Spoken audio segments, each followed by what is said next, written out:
En el monte Hermón. Yasua y el tío Jaime se llevaron consigo al mago tibetano, que se había ya consolado de la pérdida de sus poderes internos que tan fuerte le hicieron para el mal, en años que no volverían jamás. El maestro quería dejarle seguro de continuar su curación espiritual en el santuario del monte Hermón, a donde se dirigía. Necesitaba el joven maestro reparar sus fuerzas espirituales y físicas. El viaje había sido largo y penoso, y la labor desarrollada desde que salió de Nazaret, muy intensa. Dejaron pues el trillado camino de las caravanas y empezaron a costear el flanco oriental del Hermón, por las pequeñas sendas que los hachadores de toda aquella región iban abriendo con sus cuadrillas casi hasta las faldas mismas del monte. Para los buenos campesinos, no era desconocida la existencia de los solitarios en lo más escarpado de aquellas cimas, siempre cubiertas de nieve. Los terapeutas bajaban como aves benéficas, trayendo a los valles del contorno, la salud, la paz y los socorros materiales para quienes los necesitaban. Los que no pertenecían a la fraternidad esenia, no comprendían la vida de aquellos santos hombres que daban cuanto podían, que eran como una providencia viviente para toda la comarca y que jamás pedían nada a cambio de sus favores. Y acabaron por creer en medio de su ignorancia, que eran seres sobrenaturales, especie de genios protectores y benéficos, que no tenían las mismas necesidades físicas del resto de los hombres. De Cesarea de Filipo al santuario del Hermón, eran 2 días de viaje en buenas cabalgaduras amaestradas para trepar montañas. Pero era un viaje sin peligros, debido a la infatigable labor de los terapeutas, cuyas piadosas solicitudes para con todos los que penetraban en aquellos montes casi inaccesibles, habían anulado por completo la delincuencia tan común en lugares como esos. La suavísima vibración de los hombres del amor y del silencio, establecidos allí desde varias centurias atrás, de tal modo había influido en los habitantes de la comarca que ya era proverbial la hospitalaria acogida que los leñadores y pastores del Líbano dispensaban a los viajeros que pasaban junto a sus cabañas. Era final de otoño, y a 9.000 pies de altura a que se elevan los más altos cerros de aquella cordillera, el frío se hacía sentir con bastante intensidad por las noches. Cuántas veces las hogueras de las pobrísimas chozas de los leñadores, dieron calor y abrigo al dulce peregrino del amor eterno, que pasaba por la tierra como un ángel de luz y de misericordia. Ninguna comodidad podían ofrecer aquellas gentes a nuestros viajeros, con los cuales compartían sus lechos de paja y pieles de oveja, su pan moreno de trigo o centeno pisado sin quitarle la corteza, las frutas de la región que alimentaban también a las bestias, y como vianda de lujo, el queso de cabra, el pescado fresco del Narelabaj. La vida pura de aquellas gentes de las montañas las mantenía en buena salud y con grandes energías físicas, por lo que Yasua no tuvo ocasión de revelar aquí sus poderes de taumaturgo en cuanto a enfermedades físicas. Se limitó, pues, a despertarles la conciencia a un ideal superior, al poder invisible y supremo que vela con amor sobre sus hijos. Y en verdad que su sencilla plática fue oportuna, hasta parecer evocadora de ese poder supremo ante la inesperada circunstancia que se presentó. La maravillosa fertilidad de la región montañosa del Líbano, ha hecho de ella una de las más bellas de la tierra. Y en la época de nuestro relato, dicha región no había sufrido las espantosas devastaciones de la guerra. Los grandes bosques que cubrían valles y cerros podían casi llamarse inexplorados durante el último milenio. Los árboles frutales en general, que en otras regiones necesitan del esfuerzo y absoluta consagración de los agricultores, en las faldas y valles del Líbano crecían a la par de los cedros gigantescos, de las encinas y de los pinares. Pero en medio de toda aquella exuberante belleza y abundancia, había algo que aterraba a sus moradores, las terribles tempestades de truenos, relámpagos y rayos, que de tanto en tanto se desataban. Y como en tiempos anteriores más de una vez ocurrió que una de esas tempestades había aniquilado toda una caravana que pasaba rumbo a Damasco, el camino había sido desviado de los flancos del Hermón hacia la llanura que riega el caudaloso río Narelabaj, cuyas corrientes formaron los hermosos lagos al oriente de Damasco. Una de estas espantosas tempestades sorprendió a nuestros viajeros en las chozas de los leñadores. Algunos de ellos, los más pobres sin duda, que no podían sostener la familia en las aldeas o ciudades de la comarca, tenían allí mismo sus mujeres y sus hijos, y cuando se presentaron los primeros anuncios de tempestad, comenzaron a revivir los recuerdos de los que ya habían soportado otras, y la proximidad de la que se anunciaba les producía indecible terror, sobre todo a las mujeres y a los niños. Todo les parecía poco para asegurar debidamente los tejidos de cáñamo, pieles de búfalo, restos de velas de embarcaciones que servían de improvisada techumbre a sus míseras moradas, cuyas paredes eran troncos de árboles y pedruscos amontonados unos sobre otros. Os acabo de hablar, decíales el maestro, del poder supremo que vela sobre vosotros, con el amor de un padre para sus hijos, y estáis temblando porque las nubes, cargadas de fuerza que desconocéis, hacen llegar hasta nosotros el formidable concierto de su furor desatado. Para cuando guardáis, decime, la confianza en el amor todopoderoso de nuestro Padre común. El tibetano, acostumbrado a las fieras borrascas de su tierra natal, en las faldas del Himalaya, temía no obstante por la poquísima seguridad que ofrecían las viviendas. El tío Jaime, conocedor de los poderes divinos que residían en Iasua, aparecía tranquilo junto al hogar de la choza en que estaban alojados, que era desde luego la mejor construida. Pronto aquella choza fue insuficiente para albergar a todos los que parecían buscar amparo en la serena fortaleza de aquel joven maestro, cuya voz dulcísima era acompañada por los estampidos del trueno, el seco ruido de los rayos que caían como hilos de fuego partiendo las peñas y los troncos de los árboles, y los silbidos del viento buscando abrirse paso entre la selva impenetrable. Las mujeres y los niños, convertidos en un montón de trapos, se apretaban a los pies del bello extranjero, cuyos ojos de dulce mirar parecían dar luz a las negruras de la tormenta. Cuando la loca furia de los elementos parecía dispuesta a volar la choza protectora y empezaron a sentirse los lloros de las mujeres y de los niños, Iasua se levantó encaminándose hacia la puerta cerrada.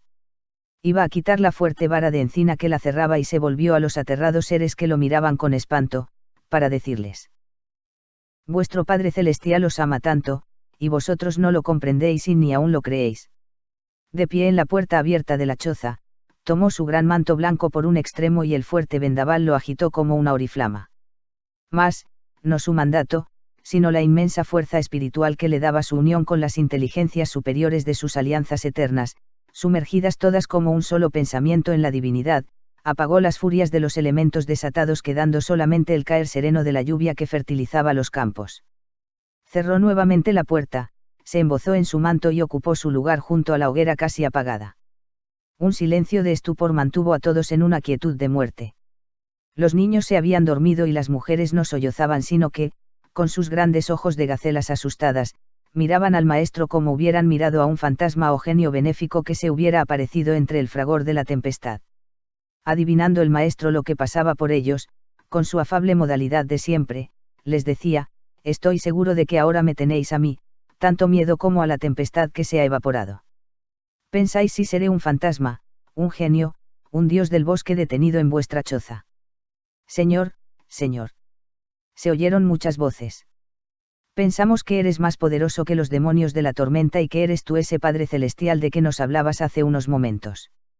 Quédate, Señor, con nosotros, y nunca más vendrá la tempestad sobre esta tierra. Déjanos tu manto, gritaban las mujeres, y con él espantaremos los truenos y los rayos. Os dejaré algo que dure más que yo y que mi manto blanco. Os dejaré la fe inconmovible de verdaderos hijos de Dios, con la cual me tendréis a mí y antes que a mí, a aquel que me ha enviado a la tierra. Aprended a esperar de nuestro Padre amor, todo cuanto necesitáis para ser buenos y felices. Lo que habéis visto esta tarde, basta y sobra para haceros conocer el poder supremo, cuando hay corazones puros que son lámparas encendidas por la fe. Con la promesa de Iasua de que les visitaría nuevamente a su regreso de Damasco, los leñadores y sus familias les vieron partir sin pena a la mañana siguiente. Se encaminaron directamente al santuario del Hermón por el camino estrecho de los terapeutas. Las cabalgaduras debían marchar unas detrás de otras y quien marchaba adelante era Iasua, que en los troncos de los árboles, de trecho en trecho, iba descubriendo el signo usado por los esenios para orientarse en los caminos que no les eran muy conocidos. Este signo era la estrella de 5 puntas, estampada con la punta de un cuchillo sobre la corteza de aquellos árboles, ubicados en las bifurcaciones de los senderos. El tío Jaime temblaba de que les sorprendiera la noche y ni aun esa señal pudieran descubrir para orientarse. Mas, cuando el sol del ocaso doraba con sus rayos postreros la encanecida cabeza del monte Hermón, sintieron el sonido de una campanilla que se acercaba por momentos. Pronto apareció el gran perrazo blanco de largas lanas, al cual llamaban en el santuario nevado.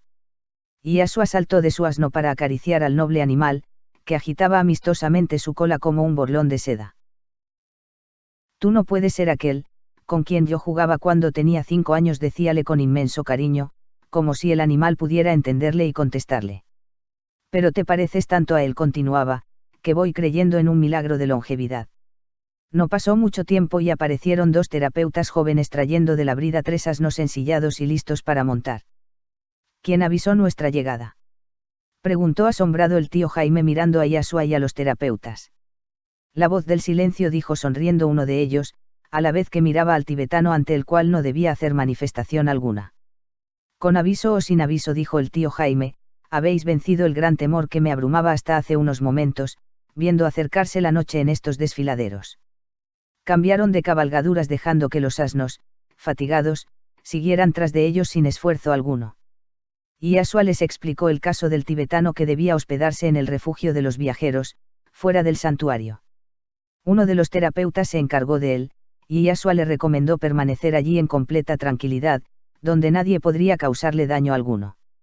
El lector, ya instruido por este relato de la vigilancia amorosa y sutil que el mundo espiritual ejercía sobre el Verbo encarnado, habrá comprendido seguramente que en la concentración espiritual de esa misma madrugada, algunos de los solitarios maestros habían tenido una misma clarividencia, y Yasua subiendo por los desfiladeros del monte Hermón, acompañado de dos hombres que le seguían.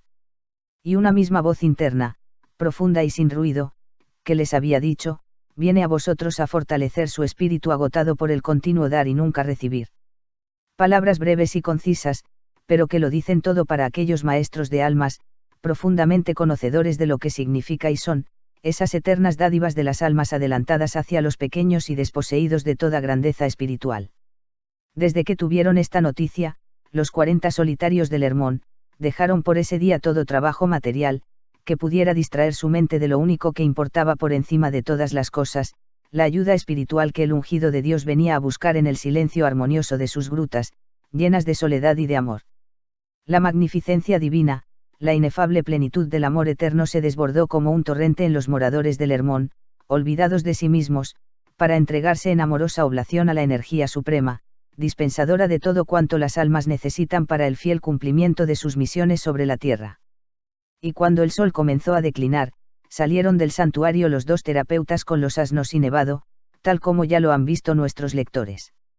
Sabían que mientras permaneciera la luz del día, el viajero se orientaría por las señales que le eran conocidas, pero cuando las sombras de la noche cayeran sobre los peligrosos desfiladeros que formaban verdaderos precipicios, se vería obligado a detener la marcha, y los chacales y los lobos merodeaban en las noches de nieve. La llegada de Yasua al viejo santuario de rocas, fue el más glorioso acontecimiento que los solitarios pudieran pensar.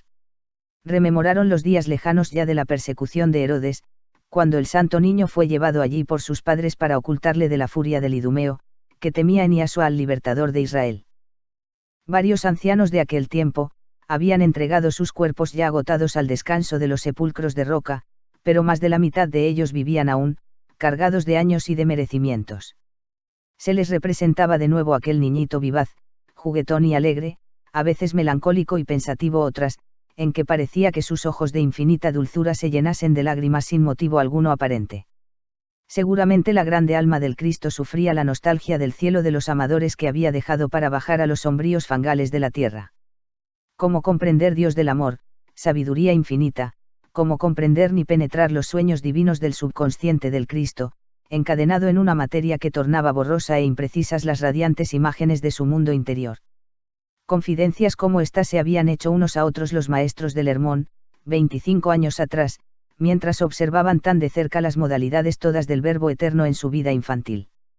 Y ahora que lo veían ya un hombre de 29 años, circundado de una triple aureola de maestro, de taumaturgo y de santo, decían al supremo poder en sus momentos de interna adoración, aunque no hubiera en esta tierra, otra obra tuya que esta, oh, Dios inconmensurable, ella sola basta y sobra para reconocer tu potencia infinita y tu amor sin límite ni medida. Y Yasua traía a los ancianos, una copia de los hallazgos hechos en la sinagoga de Nehemías, tan rica en tesoros de ciencia antigua. Los ancianos a su vez le hicieron ver las conquistas hechas en los últimos años entre las grandiosas ruinas existentes extramuros de Palmira, la magnífica y populosa ciudad de la reina Zenobia, que 2 siglos después destruyó vandálicamente el emperador Aureliano. Estas ruinas que he llamado de Palmira eran los últimos vestigios de la antiquísima ciudad de Tadmor, fundada por el rey Salomón cuando el intercambio de tierras y ciudades que hizo con Hiram, rey de Siria. De la antigua ciudad de Salomón, se sacaron todas sus riquezas para construir la ciudad de pórfido y de mármol, la blanca Palmira, orgullo de Siria. De igual manera que el mundo moderno contempla en Roma, las imponentes ruinas de la Roma de los Eisars. Las escrituras caldeas provenientes del palacio de Belesis y de los templos de Tampsaco, fueron trasladadas a Palmira cuando Alejandro el Macedonio invadió el Asia Menor, Armenia y Mesopotamia.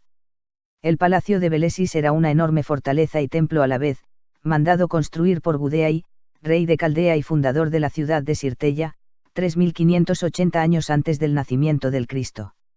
Los hallazgos que los solitarios hicieron en las ruinas de Palmira, revelaban a todas luces que los antiguos sacerdotes caldeos habían cultivado con gran esmero las ciencias ocultas, en las cuales llegaron a ser consumados maestros.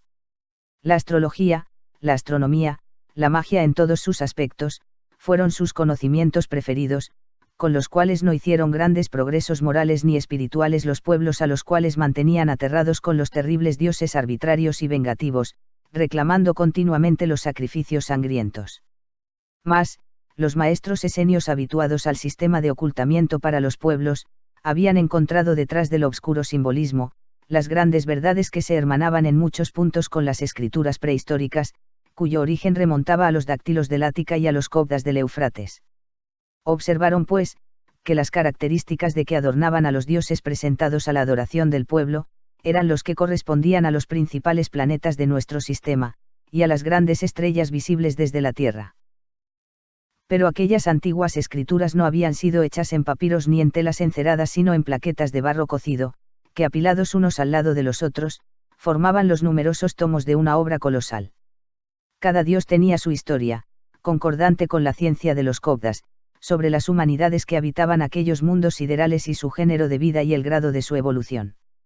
A Mercurio le llamaban Nibou y era el dios de la ciencia, debido a que las más antiguas enseñanzas basadas en manifestaciones de inteligencias procedentes de aquel mundo, dejaban comprender el avanzado adelanto a que había llegado esa humanidad en la astronomía, astrología y cálculo. Ninip, llamaban al planeta Saturno, dios de la fuerza, simbolizada en sus anillos que ahogan a las bestias monstruosas del mar y de los montes. Los satélites y asteroides de este planeta, decían los antiguos cobdas, eran mundos primitivos, donde las inteligencias encarnadas vivían en permanente lucha con las especies inferiores, al igual que acaeció en nuestra Tierra en las épocas primeras de la evolución. Istar, era el planeta Venus, dios del amor, y la antigua enseñanza de los cobdas marcaba a ese planeta como habitación de una humanidad que había comprendido ya la ley grandiosa de la solidaridad y practicaba el amor fraterno. 3 días llevaba el joven maestro en realizar todas estas comprobaciones, que lo afirmaban más en su convicción sobre el origen común de las más antiguas civilizaciones.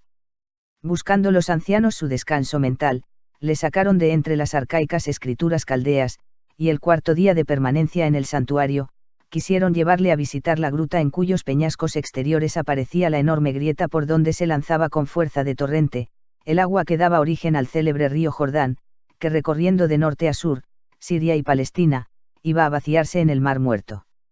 A esta gruta los ancianos la llamaban el manantial y nadie sino ellos, frecuentaban aquel paraje. Quedaba a media milla al oeste del conjunto de grutas que formaban el santuario. Eran verdaderos nidos de águila por la grande altura a que estaban y por las profundas gargantas, verdaderos precipicios que las rodeaban. La perseverante paciencia de los solitarios había abierto senderillos solo conocidos por ellos, por donde bajaban con bastante frecuencia a remediar las necesidades de los moradores del valle, o a buscar lo que a ellos mismos les era indispensable para su vida. Tenían, como recordará el lector, su familia de porteros que eran sobrinos de Simón, el apóstol Pedro de años después. Eran, puede decirse, los criados o mensajeros del santuario, para la venta de los trabajos manuales o de los productos elaborados por los solitarios, tales como jarabes y conservas de frutas, preparados a base de miel de sus inmensos colmenares. En la gruta del manantial, los ancianos habían arreglado hábilmente un tabernáculo de piedra, dentro del cual pusieron una lápida de mármol blanco, cuyo grabado recordaba cuando Moisés hizo brotar agua de las peñas para dar de beber al pueblo que atravesaba el desierto. Cada 7 días iban allí los 40 solitarios, a irradiar fluidos benéficos para el espíritu y la materia de todos aquellos que usaran de las límpidas aguas emanadas del manantial. Relacionada con esto, estaba sin duda la idea de Johanán de Hebrón, de hacer su predicación en las márgenes de aquel río nacido en las alturas nevadas del Hermón, y cuyas aguas estaban vitalizadas por el amor silencioso y desinteresado de un puñado de hombres, obreros del pensamiento, cuyo supremo ideal era el bien de sus semejantes. Lo decía el Bautista en su epístola a Yasua. Llamo a mis hermanos a las orillas del Jordán a purificarse en sus aguas y que vistan túnicas nuevas para esperar tu llegada. En la gruta del manantial se percibía un sutilísimo ambiente de paz y de amor, que llevaba insensiblemente a concentrar el espíritu en profunda meditación. Cuando sus ojos se habituaron más a la penumbra que allí reinaba, vio Yasua unas inscripciones algo borrosas en distintos lugares de la muralla interior. Son los nombres de los 7 primeros que cantaron aquí salmos al Altísimo, díjole el anciano servidor. Fue este su primer albergue cuando el manantial era solo un delgado hilo de agua. Buscando su proximidad se instalaron aquí hasta que registrando la montaña encontraron los túneles y cavernas, de lo que debió ser una gran mina de plata explotada y abandonada hacía más de 10 siglos. Hadadezer, rey de Soba, había extraído de allí enorme cantidad de plata con que compró la alianza del rey David.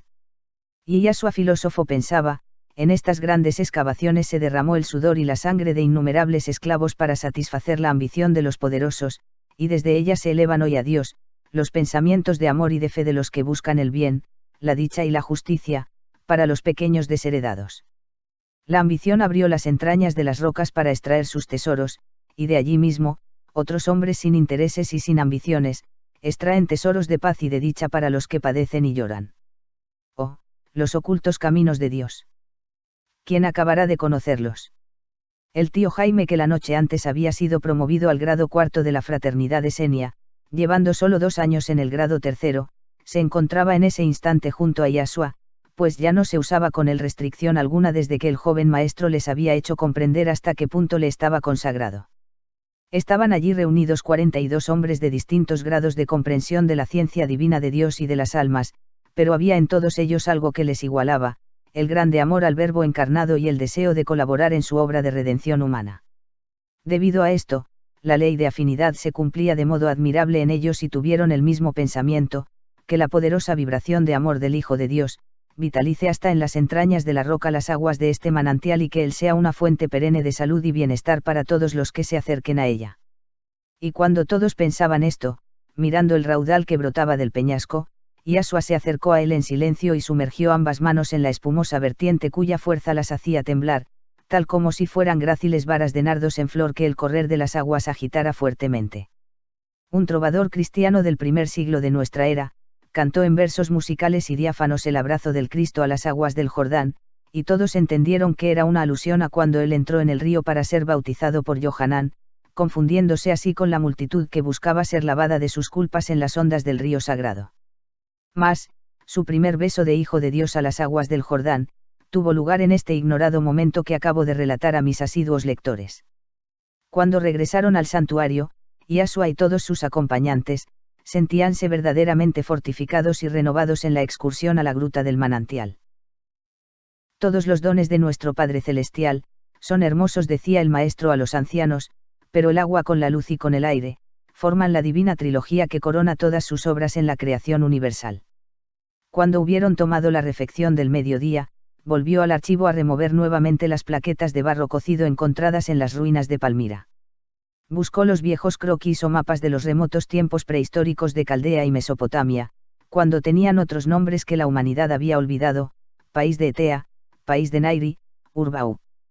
Haciendo los cálculos con minuciosa precisión, comprobó sobre los viejos croquis, que la ciudad de Tampsaco a la cual perteneció la fortaleza de Belesis, estuvo justamente en el ángulo sur del país de Etea, donde se unía con el país de Nairi, y donde se alzaba la prehistórica y hermosa ciudad de Nibiza, sobre el Éufrates. Esto le revelaba asimismo con admirable precisión, que lo que fue Nibiza en la edad de oro de los Cobdas, fue Tampsaco invadida por Alejandro Magno, y entonces era Tipsa, donde 5 años hacía vio morir al sabio anciano Baltasar, su amigo desde la cuna. Ruinas sobre ruinas. Pensó, y ahora tengo en mis manos lo que aquellas muertas civilizaciones legaron a los hombres de la hora presente.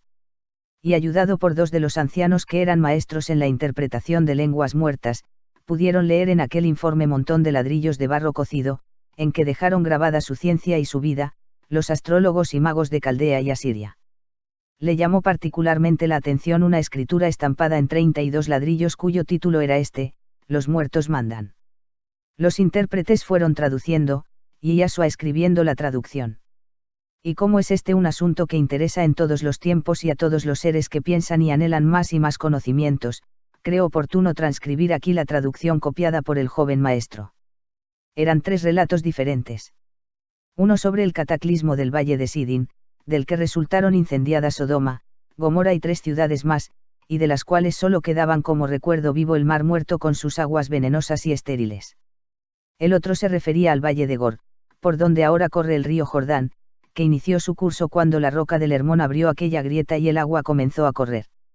El tercero era transcripción de tradiciones orales traídas por viajeros náufragos del otro lado del océano, pues que se referían a sucesos acaecidos en el continente Atlante desaparecido, y del cual quedó como último vestigio la isla de Poseidonia, frente a las columnas de Hércules, hoy estrecho de Gibraltar. Estos relatos no eran una novedad para Yashua, pues que en las escrituras del patriarca Oldis, algo de esto tenía leído. Pero el epígrafe "los muertos mandan", fue lo que llamó su atención. Bueno es conocer, dijo, los mandatos de los que el vulgo llama muertos, pues que aquí debemos tener una buena base para probar a los hombres descreídos que el alma humana no muere jamás. El relato primero decía así: eran 5 ciudades blancas en el valle de Sidín, que parecían garzas dormidas al sol: Sodoma, Gomorra, Adma, Cebo y Mibela. 4 reyes se unieron para subyugarlas: Anrapel, Arioch, Chedorlaomer y Taidal. Durante 20 años tiranizaron a sus pueblos, ultrajaron sus mujeres, degollaron a los hombres que no se sometieron, enterraron vivos a los ancianos y enfermos inútiles para el trabajo. Los hombres hábiles fueron escapando en grupos de 20 y de 30. Y cuando los 20 años de esclavitud y de oprobio se cumplían, los que estaban ya a salvo dijeron: he aquí que en nuestras ciudades solo quedan nuestros muertos que no podemos cargar sobre la espalda. Que ellos pidan justicia a Jehová para nosotros. Y se dispersaron por los campos y pueblos lejanos a ganarse el pan con el sudor de la frente. Una de las fuentes de riqueza de aquellas populosas ciudades eran las minas de carbón, de betún y de azufre, y un día elegido por Jehová para hacer justicia, las almas de los degollados, enterrados y quemados en las 5 ciudades del valle Sidín, se presentaron a los invasores como un viento de fuego que hizo explotar las minas, y en solo 14 días todo quedó reducido a un negro lago de betún, que continuó ardiendo por 4 lunas consecutivas. El florido valle de Sidín, es y será por los siglos el lago de la muerte. Los muertos fueron antorchas incendiarias de la justicia de Jehová. Los muertos mandan sobre los vivos. El segundo relato decía: allá, en época muy remota, cuando la Virgen Blanca de los cielos, la estrella Vega, era la estrella polar de la tierra, un poderoso rey quiso limpiar sus ciudades de contrahechos, ciegos, paralíticos y enfermos de toda especie, con el fin de perfeccionar la raza, y sus guerreros corrieron a azotes como a manadas de perros sarnosos, a todos los que estaban en tales condiciones en sus vastos dominios.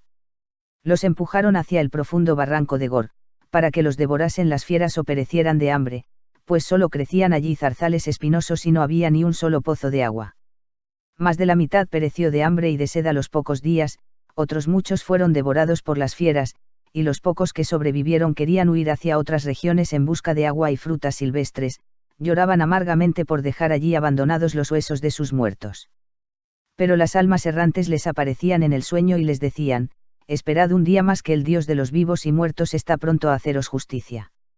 Haremos brotar el agua del monte Cabeza Blanca. Era el monte Hermón, cuya cima nevada se asemeja a una gran cabeza con cabellera cana. Los pocos sobrevivientes treparon por gargantas y desfiladeros, y bajo un ardiente sol de mediodía, vieron que la montaña crujía como si fuera a derrumbarse, hasta que se abrió una grieta negruzca y profunda y comenzó a brotar un delgado hilo de agua. Nuestros muertos nos dan el agua para nuestra vida. Nuestros muertos viven y son ángeles protectores de los que hemos quedado aún vivos sobre la tierra. Los muertos mandan sobre las fuerzas vivas de la naturaleza, porque el Dios de vivos y muertos les quiere unidos y solidarios a los vestidos de barro y a los vestidos de luz. Y el profundo barranco de Gor se convirtió en el delicioso valle regado por el río Jordán, que fertilizó la tierra dada por Jehová a la numerosa descendencia del patriarca Abraham. El tercer relato era como sigue: en una edad muy remota que no podemos precisar, el azulado firmamento se abrió como en rojizas llamaradas de fuego y produciendo ruidos y temblores espantosos, hasta que cayó una enorme masa de rocas, guijarros y arena sobre una populosa ciudad de un hermoso país de la Atlántida. Cuando las grandes inundaciones del mar que la tragaron, habían ya comenzado su obra de destrucción que duró muchos años. La masa planetaria, que de algún globo en disgregación se precipitó sobre la superficie terrestre era tan grande, como el área de la ciudad que se hundió a muchos codos, arrastrada por el tremendo aerolito. Solo se salvaron de la catástrofe, los pastores que guardaban los ganados lejos de la ciudad y los leñadores que se encontraban en el bosque. A su regreso encontraron en el sitio que había ocupado la ciudad, algo que les pareció un trozo de montaña aunque de una especie de piedra desconocida en el lugar. La ignorancia, tiende siempre a buscar en lo maravilloso la solución de todos los fenómenos que no alcanza a comprender.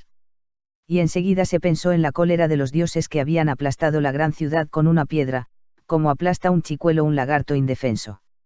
El insólito acontecimiento fue conocido en otros países vecinos, y hombres doctos acudieron a ver de cerca los vestigios de la catástrofe. Comprendieron que se trataba de una enorme masa planetaria, de una piedra hermosísima equivalente y aún superior a los mejores mármoles. Era de un rojo casi púrpura con vetas verdosas, azuladas, amarillentas. Esto es pórfido, puro pórfido, dijeron los técnicos, y hay aquí para edificar palacios y templos de una suntuosidad nunca vista. Los magnates de las ciudades vecinas, llevaron cuadrillas de esclavos a sacar piedra de aquella cantera venida a través del azulado firmamento, quién sabe de qué mundo lejano e ignorado de la humanidad terrestre. Pronto comenzó la lucha a muerte entre los ambiciosos explotadores de la cantera maravillosa, y los infelices esclavos morían a centenares con los cráneos o las espaldas partidas a golpes de pico y de azada de los obreros de una cuadrilla contra los de las otras. Y la sangre de aquellos mártires del trabajo, se confundía con el rojo brillante de la piedra tan codiciada. Pasaron 5, 10, 15 años, y los muertos en el hundimiento de la gran ciudad aplastada por el aerolito, se habían despertado ya de la turbación natural de una muerte súbita y trágica. Reconocían haber merecido tan horrorosa muerte porque la mayor parte de ellos habían hecho con sus esclavos y servidores, lo que estaban haciendo los explotadores de la montaña trágica. Y esos muertos comenzaron a hacerse visibles para decirles, huid todos de aquí, que esta es nuestra ciudad desaparecida y no consentiremos que se alimente la soberbia de los tiranos, construyéndose palacios de la roja piedra que nos privó de la vida. Huid, huid de aquí, que esta roca bermeja es nuestro panteón sepulcral. Claro está que en toda la comarca no se encontró quienes se prestaran a trabajar en la misteriosa montaña, dominio de los muertos. Si algún porfiado y testarudo amo quería forzar a sus esclavos, látigo en mano a trabajar en aquella cantera, los fantasmas materializados le arrancaban el látigo y la emprendían a azotes con el audaz que se atrevía a desmandar su mandato. Un gran profeta que amaba a los pequeños desvalidos, acertó a pasar un día por aquel trágico sitio, terror de la comarca. Lo vieron acercarse sin miedo a la montaña color de sangre, subir y bajar por sus flancos y cortantes laderas. Lo vieron pensativo sentado sobre un amontonamiento de bloques, que los fantasmas no habían permitido arrastrar fuera de allí. Después le vieron hablar en las plazas y calles de los pueblos vecinos del poder que el Altísimo da muchas veces a los muertos, para que enseñen el bien y la justicia a los vivos. Obtuvo de algunos príncipes y caudillos aterrados por los sucesos ocurridos, los medios necesarios para construir en la cumbre de la montaña roja, un refugio para madres desvalidas y niños nacidos en la miseria, o destinados a muerte por contrahechos o enfermos.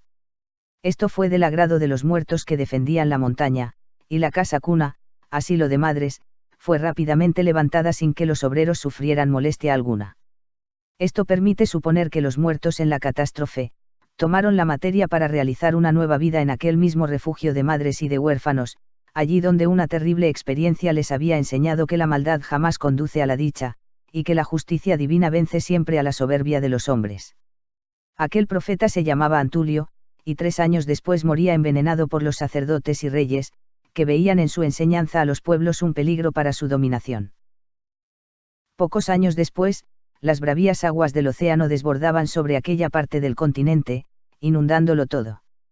Solo quedó como un islote color sangre, la montaña rojiza con la casa cuna y refugio de madres, cuyo basamento lamían mansamente las olas del mar. Los refugiados se negaron a abandonar su nido de águila, de donde salían en pequeñas barcas los discípulos del profeta, que cuidaron de sus vidas en memoria del gran muerto que contenía las furias del mar a los pies de la montaña salvadora. Los muertos viven y mandan en nombre de Dios, sobre los vivos de la tierra. Cuando los intérpretes terminaron la traducción de este tercer relato y Yasua terminó de copiarlo, los 3 se miraron a lo profundo de los ojos como preguntándose, ¿qué decimos a esto? En los pasajes de Antulio que conservan en el archivo del Monte Carmelo dijo Yasua, no he encontrado este relato del aerolito, de modo que creo será para todos una primicia. Es muy interesante y original, pero sin duda pensáis en cómo ha podido encontrarse en unas ruinas de Caldea, ¿verdad? Justamente contestó el maestro, y quisiera adquirir la certeza de que estas escrituras en placas de barro cocido pueden ser dignas de crédito. Nosotros ya nos habíamos hecho esos mismos interrogantes, y muchos días y noches nos llevó el estudio del itinerario que estas y otras de las escrituras halladas debieron seguir, hasta llegar a la ciudad de Palmira. Habla aquí de náufragos que de costa en costa y de isla en isla, vinieron empujados por las aguas del océano que al romper las peñascosas tierras de la Mauritania unidas a la Iberia, inundaron el profundo valle que es hoy el Mar Grande o Mediterráneo. Quedaron a flor de agua las cumbres de las altas montañas que son las islas de Creta, Rodas y Chipre. Las pequeñas embarcaciones o balsas de salvamento fueron refugiándose en ellas, y aunque esos navegantes fugitivos de las olas, no condujeran escrituras ni tesoros, traían consigo la tradición oral de los acontecimientos ocurridos en su lejano país hundido bajo el mar. Fue sin duda en Caldea, donde esas tradiciones se grabaron en estas placas de barro cocido, pues tal sistema de escritura se usó allí desde remotos tiempos. Además, en unas placas de madera de haya, unidas por anillos de cobre, puede comprobarse que en Salamina, antigua capital de Chipre, se radicaron en definitiva fugitivos de un gran rey Atlante, que llegó hasta el Ática con tantas naves que no podían contarse, el cual fue derrotado por los invencibles guerreros de Isarlik. Unos huyeron hacia la Tracia por el Helesponto y el Propóntide, y otros hacia el este por las islas que encontraron al paso. En unos pequeños cilindros de hueso hay grabados que mencionan una ciudad, Arados, que en las antiguas cartas de navegantes aparece frente a Salamina, y ya en la costa de Fenicia. De Arados a Tampsaco, había 3 días de viaje en camello. Ya os dijimos que nuestros terapeutas las encontraron en una caja de encina enterrada entre escombros, bajo una capa de tierra y césped, al escarbar para extraer raíces de plantas medicinales que crecían exuberantes sobre los despojos de la destrucción y de la muerte. Yasua quedó pensativo y silencioso por unos momentos. ¿Os preocupan estas escrituras?, preguntó uno de los esenios intérpretes. Pensaba, dijo el maestro, en la responsabilidad que pesa sobre el santuario esenio, ante la fe, la historia y la ciencia en relación con el futuro de la humanidad. Día vendrá, añadió, en que la fraternidad esenia desaparecerá como los profetas blancos, los flamenes, los dáctilos y los cobdas, que serán de estos riquísimos archivos de ciencia y de historia antigua, ocultos hoy en el seno de las montañas. La divina sabiduría proveerá, contestóle el esenio, para que aparezcan guardianes fieles de sus tesoros.